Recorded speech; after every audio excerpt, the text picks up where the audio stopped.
असेल, पण बोललेला शब्द, टाकलेलं पाऊल माणसानं माघार घेऊ नये.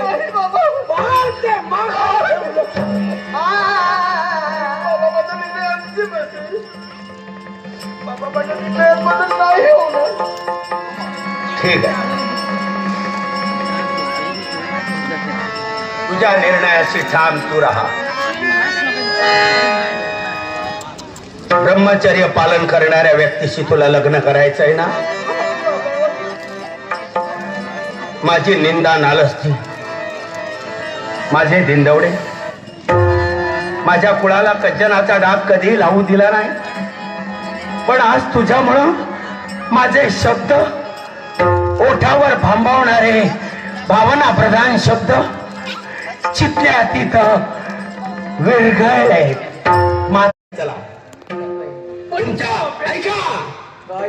तुमच्या मनाला, तुमच्या बुद्धीला, तुम्ही जे बोलताय त्या विद्वत्तेला साजेल आणि शोभेल अशा मुलीशीच तत्वाच्या सत्वाच्या शब्दांनी तिच्याशी लग्न करा. आणि म्हणूनच राजे एका क्षणात नव्हे आपल्या साम्राज्यात आम्ही प्रवेश केला.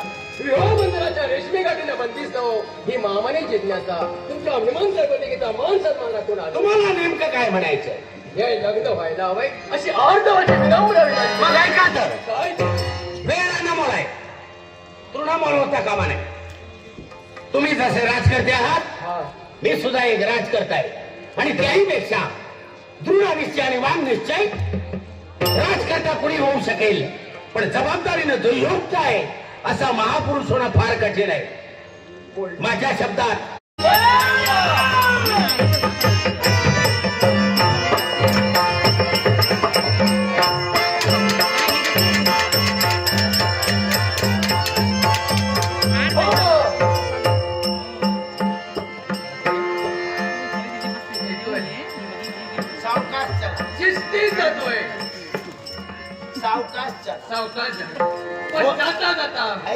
बोला.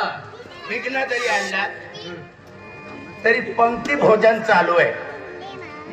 आता नको आहे ते. उदर भरण नो हे इच्छा नाही. इच्छा नसेल मार्ग सापडणार नाही. पाहूया. भोजन करा, सावकाश चला. तुम्ही भोजन करा. पुढे खंदक खूप मोठे आहे, चिंता करू नका. जीवाला सांभाळा. देवदारी त्याला कोण मारी.